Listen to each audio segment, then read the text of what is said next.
오늘의 데일리 뉴스레터에 오신 것을 환영합니다. 1. 대만 에버그린 또다시 길막 사건 발생. 2. TSMC 매출 급격 감소에 혹독한 겨울. 3. 아무도 시공 방법을 몰라? 한번 진실을 알아봅시다. 2021년 3월 23일 이집트 수에즈 운하에서 좌초하여 세계적으로 물류 공포를 일으켰던 초대형 컨테이너선 에버기브노를 기억하시나요?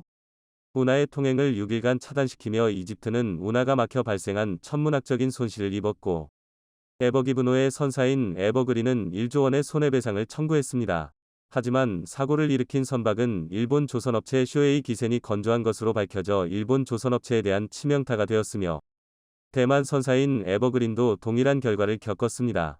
수에즈 운하 좌초 사고 이후 에버그린은 중국 고속도로에서 발생한 길막 사건까지 일으키며 국제적인 길막, 민폐의 대명사로 인식되고 있습니다. 낙인 찍히고 말았습니다. 사고는 중국 난징의 한 고속도로에서 녹색 바탕에 흰색 글씨로 에버그린이라고 적힌 컨테이너 차량이 충돌 사고를 낸 게 시작이었습니다. 이 컨테이너 차량은 방향을 잃어버린 채 4개 차로를 가로지른 상태로 멈춰섰고, 사고 지점 뒤로는 수십 대의 차량이 그대로 멈춘 상태로 기다리며 정체가 시작됐습니다. 사고 차량은 해운사 에버그린의 하청을 받은 운송업체의 트럭이었는데요. 그리 특이하지 않은 교통사고였지만 수에즈 운하 길막 사건의 임팩트가 워낙 컸기 때문에 당시 상황이 담긴 CCTV 화면이 중국 웨이보에 확산됐는데요. 에버그린이란 브랜드의 트럭은 다른 국가들의 여러 온라인 커뮤니티에도 공유되는 등 또다시 화제가 되며 길막의 대명사로 낙인 찍히고 말았습니다. 심지어 비슷한 시기 에버그린은 자사의 컨테이너선이 대만에서도 사고에 엮이는 바람에 최악의 한 주를 보내게 됐는데요. 대만 언론에 따르면 수에즈 운하를 마비시킨 에버기븐 호와 동급인 에버젠틀 호가 타이베이 LA 항구에 정박하는 과정에서 부두의 기중기와 부딪혔고, 사고 여파로 컨테이너선의 굴뚝이 심한 손상을 입고 말았던 것입니다. 항구를 관할하는 대만항공사 TIPC 지룽지사 측은 전날 컨테이너를 싣는 작업을 완료한 기중기와 선박이 동시에 움직여 사고가 났다고 사고 경위를 밝혔습니다. 사실 중국 고속도로를 막은 것은 트럭 운전사의 잘못이지 에버그린의 잘못이라고 볼 수는 없습니다. 그럼에도 에버그린 하면 길막이라는 고정관념이 생길 정도로 수에즈 운하 사고가 에버그린의 이미지에 미친 악영향은 컸습니다. 하지만 에버그린사가 잘못한 건 딱 한 가지 있습니다. 일본 조선사의 선박을 구입했다는 것인데요. 그 대가는 상상을 초월했습니다. 최근까지도 그 대가를 치르고 있으니 말입니다. 2023년 2월 세계 최대 규모의 선사인 덴마크 A.P. 몰러머스크는 에버기븐의 소유주를 사고 발생 이후 2년 가까운 시간이 지났지만 아직도 이 사건의 피해 보상은 현재 진영인 것입니다. 머스크는 덴마크 해양상업고등법원에 2021년 수에즈 운하를 6일간 마비시킨 에버기븐의 소유주를 상대로 손해배상 청구 소송을 제기했는데요. 에버기븐 이 수에즈 운하를 마비시켜서 유럽과 아시아 간 주요 무역은 완전히 차단됐고, 당시 머스크의 컨테이너선 50척도 움직이지 못해 막대한 피해를 봤다는 것입니다. 사고 당시 수백 척의 배들이 에버기븐 뒤에 줄을 지어 후진했고, 일부 배들은 희망봉 주변으로 우회해야만 했습니다. 이쯤 되면 에버그린사 입장에서는 일본 배 한 척 잘못 샀다가 영원히 고통을 받고 있다고 해도, 실제로 대만 선사 에버그린은 좌초당한 대형 컨테이너선의 군안의 어려움을 겪자 공동훼손 GA를 선언했습니다. 너무 억울한 나머지 일본 조선소의 손해를 공동으로 부담하자는 선언을 한 겁니다. 공동훼손은 해난 사고를 당한 선박과 화물이 공동으로 피해 금액을 분담하는 제도를 말합니다. 이후에도 에버그린의 시련은 끝나지 않고 있는데요. 1년 전 에버그린의 12000TEU급 컨테이너선 에버포워드는 미국 동부 지역 볼티모어 항시거트 머린 터미널을 출발한 뒤 같은 날 저녁 체서피크만 해상에서 좌초했습니다. 사고가 난 해역의 수심은 8m에 불과했는데요. 이 정도 수심에서 어떠한 이유로 좌초됐는지 의문입니다. 미국 해양경비대는 이번 사고로 선체 손상이나 선원과 화물 피해는 없다고 확인했고, 기름 유출이나 해양 오염도 발견되지 않았습니다. 다만 선박 인양이 난항을 겪고 있다는 점이 문제였습니다. 에버그린은 미국 해양군안회사 돈 존 스미트를 기용했고, 해양군안회사는 배 주변을 준설한 뒤 밀물 시간을 기다려 이틀간 배를 진흙 바닥에서 건져내려고 시도했지만 모두 실패로 돌아가고 말았습니다.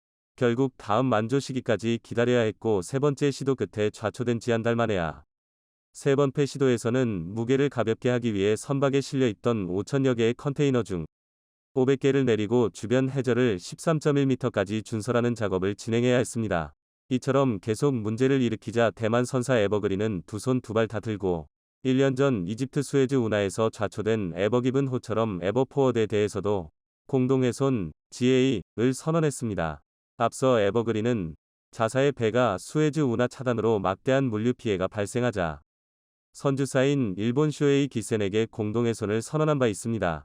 그리고 일본 조선사에 질려버린 대만 해운사 에버그린은 이제 일본을 완전히 손절하고 한국의 초대형 일감을, 안 그래도 전 세계 대형 선박 수주가 밀려들어 작은 배는 주문을 받지도 않는 한국 조선 3사에 최근 대만 선사 에버그린까지 배를 만들어달라고 부탁했습니다.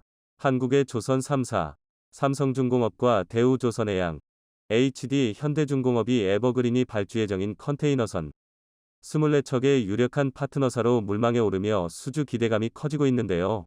업계에 따르면 에버그린은 16000 TEU급 이중연료 컨테이너선 입찰을 시작했는데 발주 규모는 24척, 가격은 척당 1억 7,500만 달러, 무려 2,300억 원 이상으로 추정됩니다. 층 계약 금액은 40억 달러, 약 5조 3,400억 원 상당입니다. 어마어마한 계약 규모인데요. 에버그린은 삼성중공업과 대우조선해양, HD 현대중공업의 입찰 참여를 요청했고, 이 수주 전에는 일본 1위 조선소인 이마바리조선, 대만국제조선공사, CSBC, 중국 다렌조선 등도 참여하는데 한국 조선 3사가 친환경 초대형 선박 제조에 워낙 경쟁력을 갖고 있어 수주 전망이 밝다는 평가를 받고 있습니다. 조선업 호황으로 선박을 만들 도크가 부족한 만큼 에버그린은 여러 조선사에 나눠 발주할 확률이 높은데요. 수개월 동안 기술 사양을 살피고 최종 파트너사를 확정할 예정인데 조선업계의 예상은 일본 조선사들은 당연히 거르고 기술력으로 무장한 한국 조선사 또는 저렴한 가격으로 무장한 중국의 후동중화조선을 꼽고 있습니다. 후동중화조선의 모회사인 중국선박공업 CSSC는 아직 2026개의 슬롯이 남아있는데요. 중국 선박공업의 자회사들끼리 힘을 합쳐 여유로운 슬롯을 무기로 에버그린의 주문을 따낼 수 있다는 분석도 나오고 있긴 합니다. 하지만 국내 조선 3사는 세계 1위 수주 경쟁력으로 승부수를 띄울 전망인데요. 영국 조선해운 시황 전문기관 클락스 리서치에 따르면 한국은 올해 1분기 65척의 수주 잔고를 기록해 전 세계 일감의 44%를 따내며 중국을 약 7%포인트의 격차로 앞질렀습니다. 특히 삼성중공업은 1분기에만 누계 수주 3조 원을 돌파해 흑자 전환이 전망되고, 대우조선해양은 1분기 수주액이 약 1조 6천억 원으로 연간 수주 목표치의 11.5%를 이미 채웠습니다. HD 현대중공업은 3년치 일감을 확보했으니 세계 선박 제조 시장에서 한국 조선 3사의 수주가 얼마나 대단했는가를 말해줍니다. 현재 세계 조선업 역시 초격차 기술력의 전장이 되고 있습니다. 수주 실적에서는 한국이 여전히 세계 1위지만 중국의 맹추격을 받고 있는데요. 지금까지는 기술력에서 비교가 안 될 정도의 우위를 보였지만 중국이 많이 따라왔고, 더욱이 미국, 독일 전통의 강자들도 디지털로 재무장에 다시 패권을 노리고 있습니다. 그래서 한국이 친환경 LNG선, 미래형 선박 개발에 사활을 걷고 있는 것입니다. 대형 컨테이너선이 한번 좌초되면 막대한 피해를 입게 됩니다. 그 피해 규모를 따져보면 차라리 만들 때부터 제 값을 주고 제대로 만드는 게 중요하다는 생각이 들 수밖에 없는데요. 이런 치열한 경쟁에서 일본이 건조한 선박들이 계속 문제를 일으킨다면 최고 수준의 품질을 원하는 업체들은 결국 한국에 손을 내밀 수밖에 없을 겁니다. 미국의 반도체 지원법이 통과되면서 미국 기업 및 해외 기업들이 속속 미국 내 투자를 약속하자 반도체에 대한 모든 것을 움켜쥔 듯이 고무되어 떠들고 있지만 그것은 거대한 착각에 지나지 않는다고 뉴욕타임스, NYT는 일찍했습니다.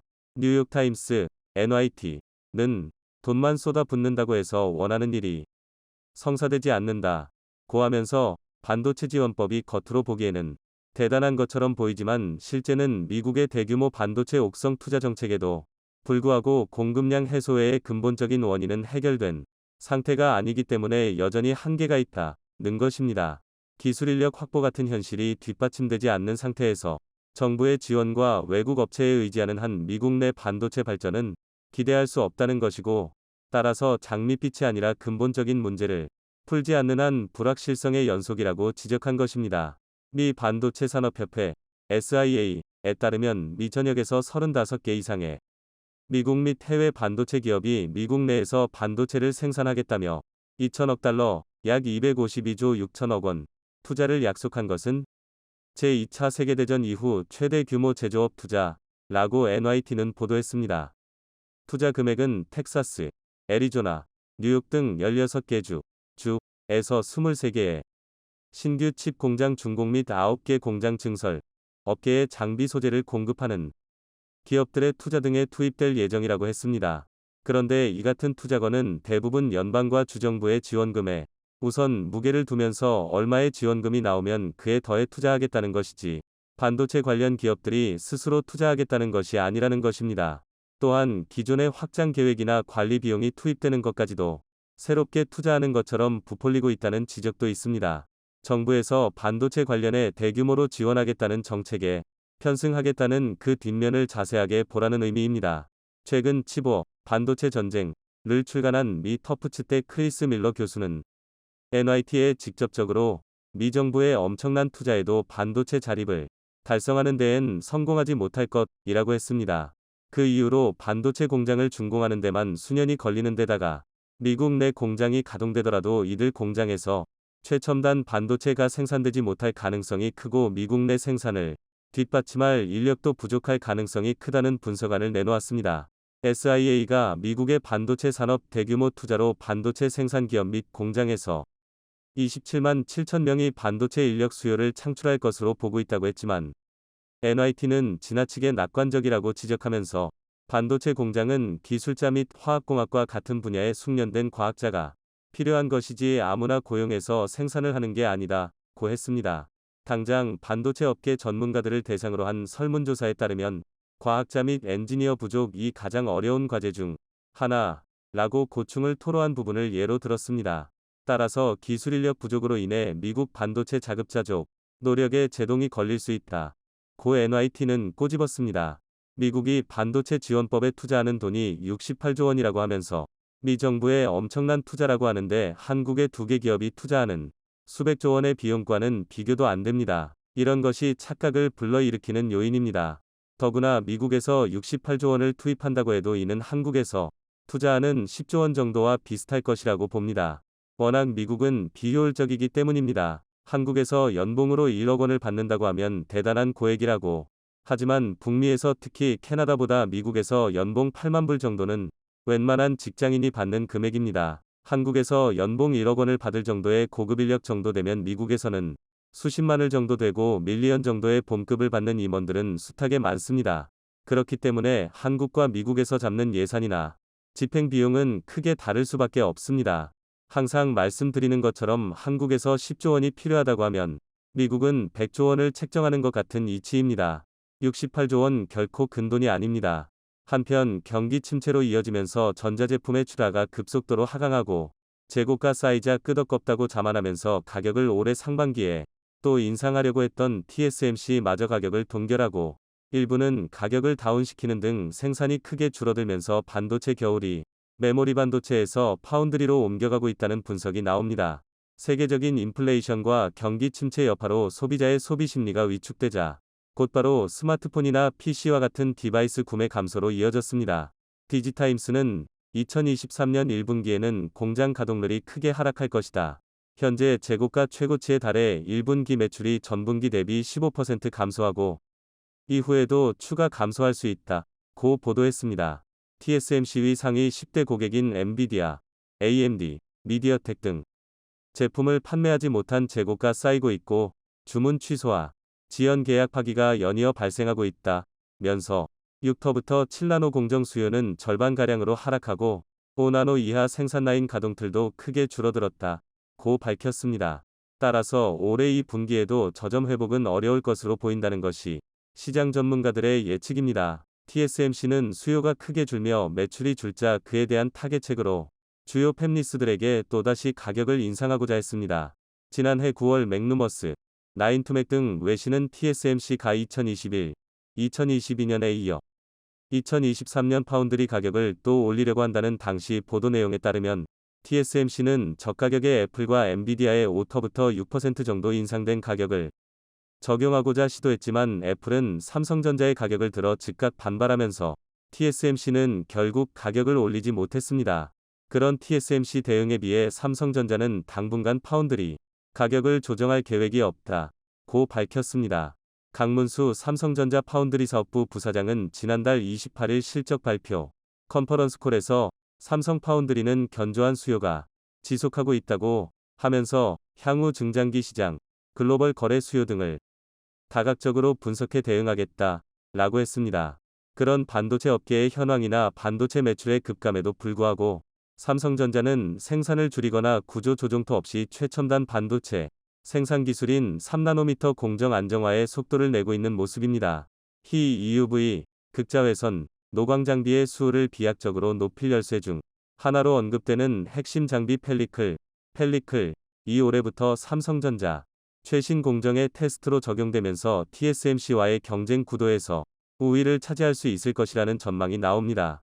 29일 반도체 업계에 따르면 그동안 투과율 90%를 뛰어넘어 경이적인 94%를 목표로 연구개발에 투자해온 SNS텍은 현재 목표치에 거의 근접한 상황으로 올해 상반기부터 삼성전자의 요구 사양을 맞출 수 있다는 것이 거의 확실시되고 있는 것으로 알려지고 있습니다. 회사 내부 사정에 밝은 관계자는 펠리를 양산을 위한 공장 설립이 거의 마무리 단계이며 장비 발주가 시작된 것으로 알고 있다고 했습니다. SNS텍은 삼성전자가 투자한 소부장 협력사 중 가장 많은 자금을 유치한 기업으로 2019년부터 EUV 시대 전환에 맞춰 EUV용 블랭크 마스크와 펠리클 개발을 진행해 왔습니다. 펠리클이란 반도체 회로가 새겨넣은 유리기판 즉 포토마스크에 초미세한 먼지가 붙지 않도록 보호하는 얇은 필름을 지칭합니다. 호흡을 하면서도 미세먼지나 해로운 물질을 흡입하지 않기 위해 마스크를 쓰는 것과 비슷한 원리입니다. EUV 공정에서 펠리클의 유무 차이는 상당히 큽니다.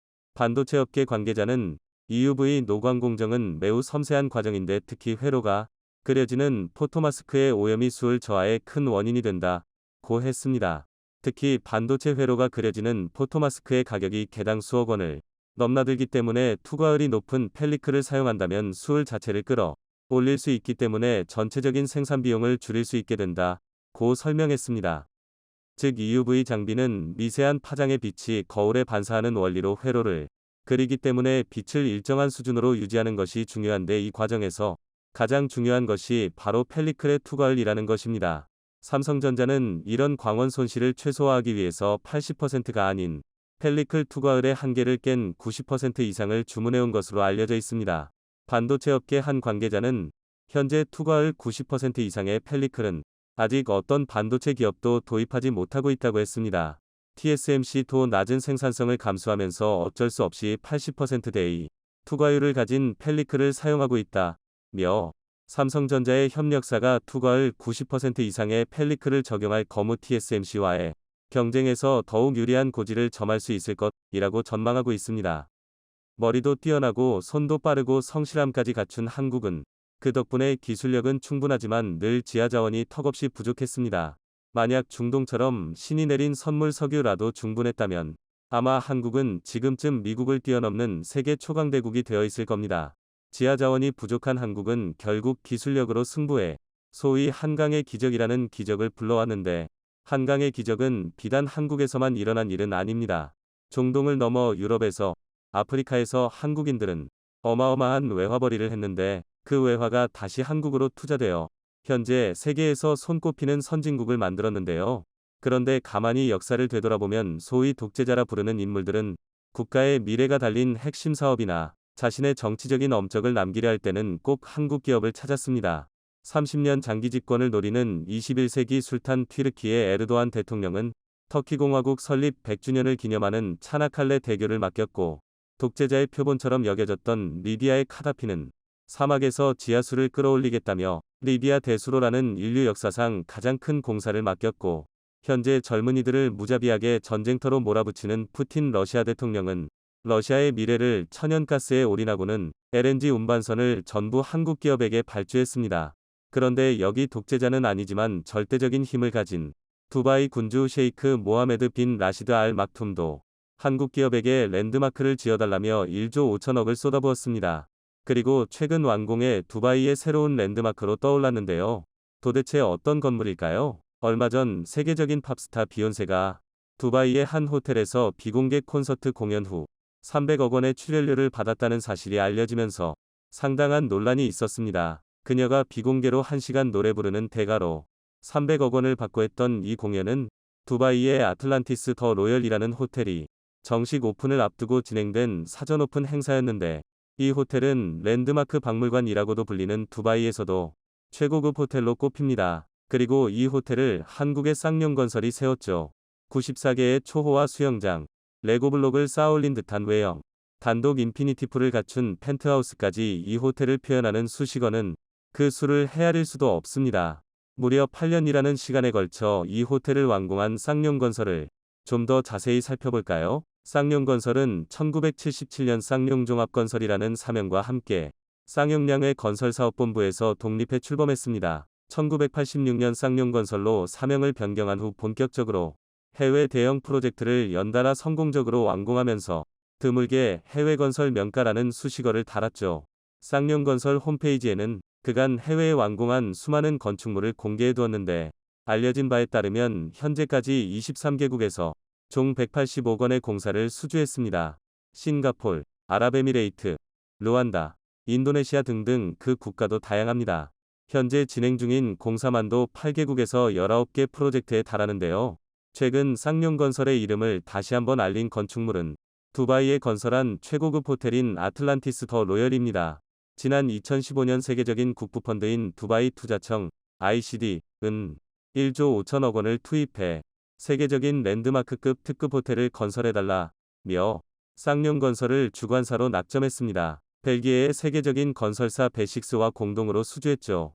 2016년 7월 공사를 시작한 후 80개월에 걸쳐 완성한 이 호텔은 두바이의 팜 주메이라 인공섬에 세워져 전객실에서 걸프만을 바라볼 수 있는 오션뷰가 핵심인데, 그 규모가 압도적입니다. 최고 44층 호텔 3개동 795객실과 39층 최고급 레지던스 3개동 231가구가 들어선 초대형 프로젝트인데요.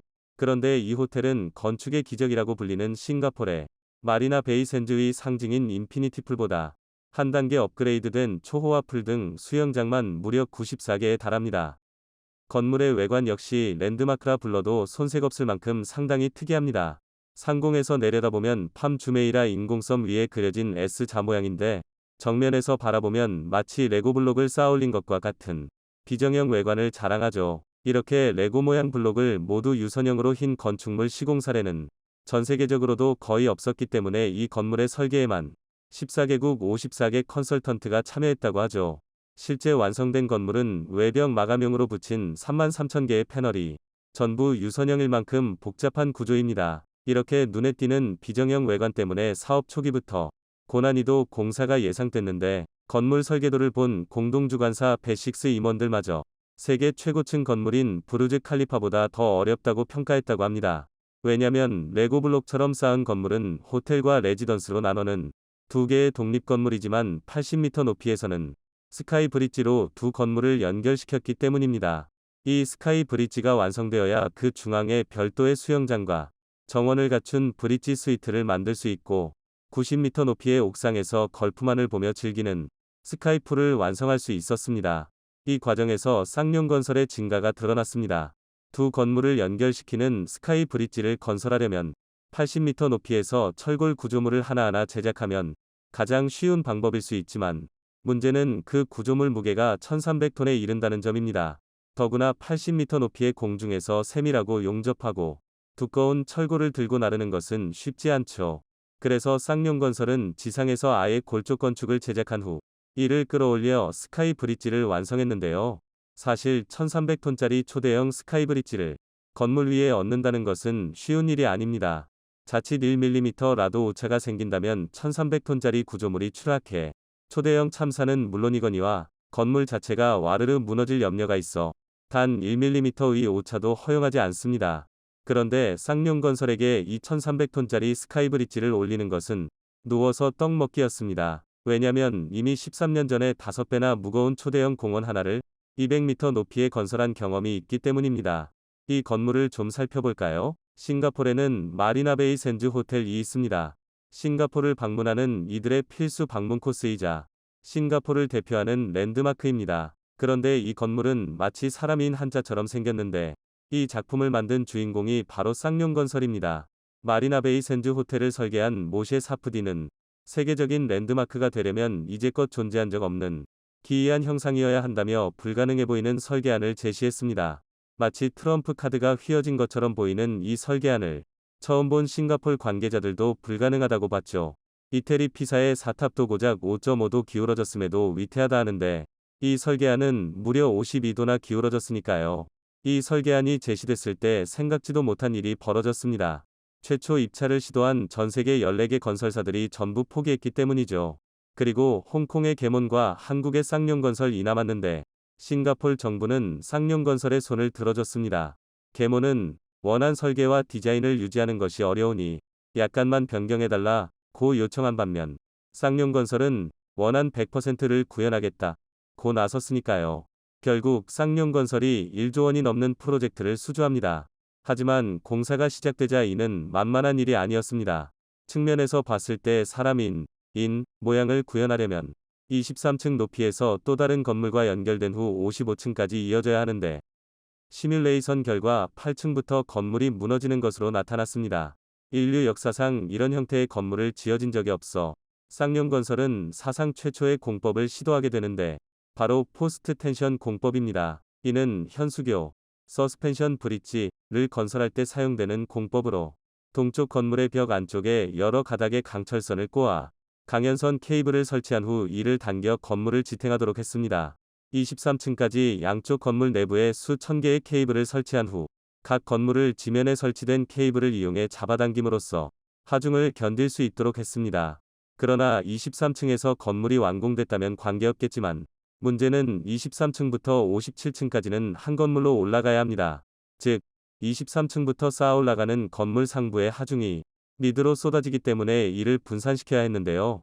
쌍용건설은 서쪽 건물이 밀어내는 힘을 버텨낼 수 있도록 양쪽 건물의 벽에 3,000톤짜리 철골 구조물을 설치한 후 이를 서로 연결하는 트랜스퍼 트러스 공법을 적용했습니다. 이로써 동쪽 건물이 서쪽 건물을 미는 힘을 극복시켰습니다. 하지만 마리나 베이 샌즈 호텔이 21세기 불가사의라고 여겨지는 이유는 따로 있습니다. 세계의 건축물 위에 얹혀진 폭 38m, 길이 340m의 하늘공원 때문입니다. 선박 모양의 이 공원은 축구장 2개를 합친 것과 같은 길이로 그 무게만 무려 7,000톤을 넘습니다. 자칫 1mm라도 오차가 발생하는 순간 인류사에 기록된 적 없는 초대형 인명사고가 예정되어 있었기 때문에 초정밀 공학의 힘을 빌렸습니다. 아주 작은 오차도 발생하지 않도록 모든 철골 구조물을 지상에서 조립한 후 200m 위로 끌어올려 건물 위에 얹는 헤비 리프팅 공법을 썼습니다. 전 세계에서 가장 어려운 공사로 손꼽혔는데 7,000톤파리 하늘공원을 무사히 끌어올린 덕분에 세계에서 가장 거대한 인피니티 풀이라는 수영장이 탄생할 수 있었습니다. 그러니 로열 아틀란티스에서 사용한 1,300톤짜리 스카이브리지를 80m 높이로 끌어올리는 건 쌍용건설에게 식은 죽 먹기와 같이 쉬운 일이었습니다. 현대건설이 1965년 태국에서 따낸 빠따니 나라타와 고속도로 공사 수주로 시작된 한국 건설사들의 해외 시장 진출이 언 58년이 지났습니다. 그간 한국은 중동, 남미, 아시아, 아프리카 등 대륙을 가리지 않고 공격적인 해외 진출을 시도했고 성실함 그리고 한치의 오차도 허용하지 않는 꼼꼼함으로 세계 최고 수준의 기술력을 가졌다는 명성을 얻어냈습니다. 특히 오늘 살펴본 두바이의 로열 아틀란티스 등 전 세계 각국의 랜드마크를 수주하는 것에 거리낌이 없었고 수많은 랜드마크가 한국 건설사의 손에서 태어났습니다. 삼성물산과 극동건설이 말레이시아에 세운 세계 최고 높이의 쌍둥이 빌딩 페트로나스 타워. 오늘 잠시 살펴본 싱가포르의 마리나 베이 샌즈는 쌍용건설의 작품이고 튀르키예에 세워진 세계 최장 길이를 자랑하는 차나칼레 대교는 DLENC, 옛 대림산업, 와 SK 에코플랜트, 옛 SK건설, 가 세웠습니다. 이제는 세계 최고 기술력을 갖췄음을 당당히 내세울 수 있는 한국 건설사들이 전 세계 곳곳에 더 많은 랜드마크를 건설해 주기를 기대합니다.